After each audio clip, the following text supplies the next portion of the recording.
तो कैसे हैं आप सब? तो आ गया मैं फिर एक बार आपके लिए एक और नई वीडियो लेके। तो इस वीडियो में हम बात करेंगे विप्रो के बारे में। इस वीडियो में मैं डिस्कस करूंगा मेरे एक सब्सक्राइबर है उनका क्वेश्चंस, ठीक है। वो मुझे बहुत बड़ा पैराग्राफ लिख के भेजे थे कमेंट में, तो मैं उस वक्त तो उनका रिप्लाई नहीं दिया, 2 दिन हो चुका है। तो मैं सोचा उनके लिए एक सेपरेट वीडियो ही बना देते हैं। ये क्वेश्चन हो सकता है बहुत लोगों के मन में आ रहे होंगे, तो उनका भी डाउट सॉल्व हो जाएगा। तो चलिए शुरू करते हैं और एक एक करके उनके क्वेश्चंस को लेते हैं और उनका जवाब देते हैं। तो उससे पहले मैं आप लोगों को बताना चाहूंगा कि हमारा जो चैनल है ये 2000 सब्सक्राइबर क्रॉस कर चुका है, तो इसलिए मैं इतना खुश आज दिखाई दे रहा हूँ। और ये बस एक अचीवमेंट नहीं है, मेरा 3 लाख व्यू भी कंप्लीट हो चुका है। अगर आप मेरा अबाउट सेक्शन खोल के देखेंगे चैनल का, तो उसमें 3 लाख व्यूज कंप्लीट हो गए हैं। तो ये दो खुशी है एक साथ जो मुझे मिल गई है, और ये सब बस आप लोगों के कारण हुआ है। तो मैं आपका हर डाउट सॉल्व करता हूँ, जैसा कि आप लोग देखते ही हैं। तो मैं आगे भी ऐसे ही करता रहूंगा, कभी मेरे में और यूट्यूबर्स की तरह घमंड नहीं आएगा। तो टेंशन नहीं लीजिए, आपका सारा क्वेश्चंस का समाधान इस चैनल पे किया जाएगा। तो चलिए आगे बढ़ते हैं और पहले उन सब्सक्राइबर का एक एक करके क्वेश्चंस लेते हैं और उनके सारे डाउट्स को समझते हैं कि क्या क्या डाउट्स उनको थे, और उनका सारा आंसर देते हैं। तो चलिए शुरू करते हैं। तो मेरे फोन में ये क्वेश्चंस हैं उनके। तो वो कह रहे हैं यहाँ पे, प्लीज एक्सप्लेन ऑनबोर्डिंग प्रोसेस। तो ऑनबोर्डिंग प्रोसेस में मैं क्या एक्सप्लेन करूँ? देखिए, ऑनबोर्डिंग प्रोसेस ना एक सेशन होता है जिसमें विप्रो के टीम के लोग आते हैं और वो वेरीफाई करते हैं ऑनबोर्डिंग में ज्वाइनिंग फॉर्म्स। तो ज्वाइनिंग फॉर्म्स क्या होते हैं? तो पहले हमें एक मेल आता है, ठीक है। उस मेल में हमें बोला जाता है कि आपको इम्बार्क पोर्टल खोलना है, विप्रो वाले कैरियर्स विप्रो में जाके लॉगिन करके इम्बार्क ऑनबोर्डिंग में जाना है, और उसको ओपन करके उसमें ज्वाइनिंग फॉर्म्स होते हैं। तो 6 ज्वाइनिंग फॉर्म दिए जाते हैं, तो आपको 6 ज्वाइनिंग फॉर्म को साइन करना रहता है, फिल करना रहता है, और उसको वही ज्वाइनिंग फॉर्म्स को एम्बार्क में जो फिल करते हैं ऑनबोर्डिंग सेशन के दिन, उस फॉर्म्स को वो लोग चेक करते हैं। और उसमें अगर कोई इश्यू होता है, जैसे मान लीजिए आपका नाम है कुछ, जैसे मेरा ही नाम ले लीजिए, मेरा नाम ऋषभ है, ठीक है। तो मेरे फॉर्म में इश्यू आ गया था। हुआ क्या था कि मैं ऋषभ डॉट डाला था, क्योंकि लास्ट नेम में मेरे पास कुछ था नहीं भरने के लिए, तो मैं ऋषभ और एक फुल स्टॉप डॉट डाल दिया था। तो मैं जब ज्वाइनिंग फॉर्म फिल करने गया, तो उस वक्त देखता हूँ क्या मैं कि जब मैं फिल कर तो दिया सब कुछ उसमें डिटेल्स, लेकिन जैसे ही मैं सबमिट करता हूँ ना, वो बोलता है कि इनवैलिड नेम। तो अरे भाई, मेरा नाम ऋषभ ही है, तो मैं क्या डालूं लास्ट नेम में? कुछ और थोड़ी उटपटांग लिख दूंगा। तो मैं ऋषभ ही लिखा था, लेकिन ज्वाइनिंग फॉर्म ले ही नहीं रहा था। अब मैं घबरा गया, जैसे नॉर्मल लोग घबरा जाते हैं, जैसे आप लोग भी घबरा जाते हैं किसी छोटी छोटी बात को लेकर। तो वैसे ही मैं घबरा गया। लेकिन मैं बहुत लोगों से बात किया, उसके बाद मैं वेट किया। जिस दिन मेरा ऑनबोर्डिंग सेशन था, उस दिन मैं बताया उन विप्रो की टीम वालों को कि मेरा नाम में ऐसा ऐसे इशू है और वो सबमिट नहीं हो पा रहा है। तो वहां से वो लोग करेक्शन किए, और क्या किए कि मेरे पापा का जो फर्स्ट लेटर था नाम का, जैसे मेरे पापा का नाम अशोक है, तो अशोक का ए लेके वो मेरे लास्ट नेम में उसको इंक्लूड कर दिया। तो जैसे ही इंक्लूड कर दिए वो लास्ट नेम में, तो मेरा नाम हो गया ऋषभ ए, ठीक है। तो वो अच्छा तो लग नहीं रहा था, लेकिन क्या करें, अब वो डाल दिया, तो वो सबमिट हो गया मेरा सारा फॉर्म्स। तो ऐसे ही किसी का नाम में इशू होता है, हो सकता है आपका लोकेशन वहां पे मिसमैच हो जाए, तो उस वक्त भी आपको उनको बताना होगा कि आपका लोकेशन मेल में कुछ आया था और वहां ज्वाइनिंग फॉर्म में कुछ और लिख रहा है। हो सकता है आपका डेट ऑफ बर्थ वहां पे गलत आ रहा हो, तो वो भी आप उनको बताइएगा, तो वो लोग क्लियर कर देंगे। तो टेंशन लेने वाला बात नहीं है, वो टीम इसलिए वो सेशन ऑर्गेनाइज करती है ताकि आपका सारा डाउट सॉल्व कर दिया जाए। तो यही था ऑनबोर्डिंग। तो चलिए आगे बढ़ते दूसरे क्वेश्चन की तरफ। ये बहुत लंबा वीडियो मैं नहीं करना चाहता हूँ, उनका जल्दी जल्दी सारे क्वेश्चंस का जवाब देना चाहता हूँ। तो चलिए नेक्स्ट क्वेश्चन लेते हैं। तो वो आगे लिखे हैं, my date of birth is incorrect 1 January 1900। हाँ, तो ये नया इश्यू आ गया है, पता नहीं ये पहले नहीं होता था। अभी कुछ टाइम से जो न्यू फ्रेशर्स है 2021 बैच के भी और 2022 बैच के भी, उनको ये आ रहा है। तो होता क्या है कि डेट ऑफ बर्थ में 1 जनवरी 1900 लिखा आता है। तो अगर आपका ये आ रहा है तो घबराइएगा नहीं, ये भी ऑनबोर्डिंग के टाइम आप उनको बताइएगा, तो वो लोग सही कर देंगे। और अगर ऑनबोर्डिंग टाइम भी आप छूट जाते हैं, मान लीजिए नहीं आप बता पाते हैं, तो उसके लिए टेंशन लेने की जरूरत नहीं है। जब आप ज्वाइन कर लीजिएगा विप्रो, तो उस वक्त आप जाके पोर्टल में उसको एडिट कर सकते हैं, ठीक है। तो वो सब तो हो जाएगा, कोई टेंशन वाली बात नहीं है। जब आप ज्वाइन कर ही लीजिएगा, तो ये सब तो आपके लिए मामूली सा बात है ठीक करना। तो ये था डेट ऑफ बर्थ का बात।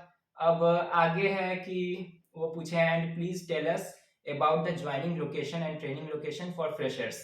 तो देखिए, ज्वाइनिंग लोकेशन और ट्रेनिंग लोकेशन जो होता है वो आपको मिल जाता है। ज्वाइनिंग और ट्रेनिंग लोकेशन अलग अलग पहली बात नहीं होता है, एक ही लोकेशन होता है, उस पर आपको जाना होता है। लेकिन जैसा कि आप अभी जानते हैं, कोरोना का टाइम चल रहा है और वर्क फ्रॉम होम हम लोग कर रहे हैं, तो वर्क फ्रॉम होम में घर से ही काम होता है। तो जो लोकेशन आपको कुछ भी मिले, वो आपको नेक्स्ट ईयर ही जाना पड़ेगा। तो तब तक तो एंजॉय करिए यार, 1-2 महीना है, कम से कम घर से काम करिए, पैसा वगैरह भी बचेगा आपका, घर पे रह के काम करिएगा, मम्मी के हाथ का खाना मिलेगा, तो वो सब एंजॉय करिए। तो लोकेशन के लिए ज़्यादा टेंशन नहीं है, लोकेशन जो आपको मिलेगा वही होगा।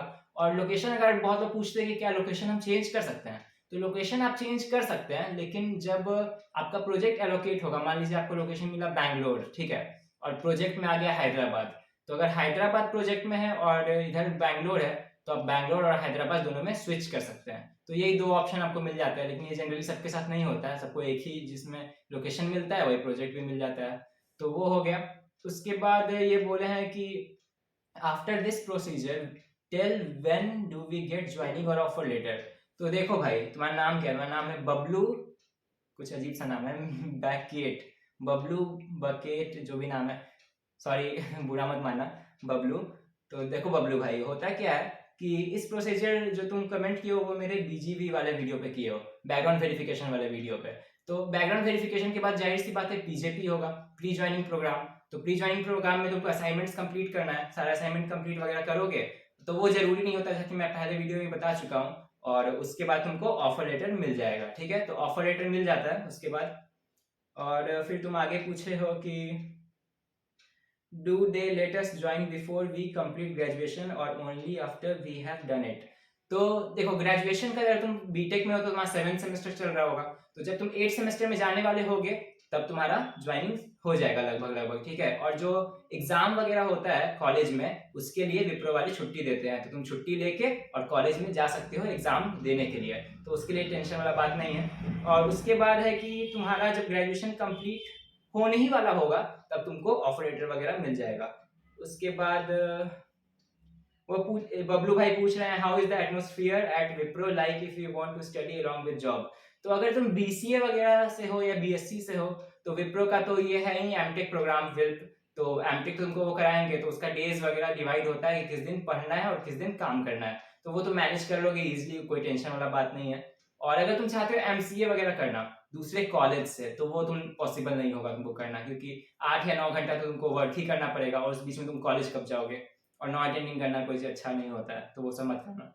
और उसके बाद है जॉब सिक्योरिटी इज देयर। तो अगर 5 साल का बॉन्ड में तुम आ रहे हो भाई, तो 5 साल तो तुम रहोगे ना विप्रो में, वो तो उनको निकालेंगे नहीं। मैं जैसा कि पहले ही बताया हूँ, वो स्ट्रीम चेंज कर देते हैं, अगर तुम अच्छा परफॉर्म नहीं करोगे तो हो सकता है तुमको किसी टेस्टिंग वगैरह में डाल देंगे, लेकिन तुमको बाहर वो नहीं निकालेंगे। 5 साल का एग्रीमेंट है।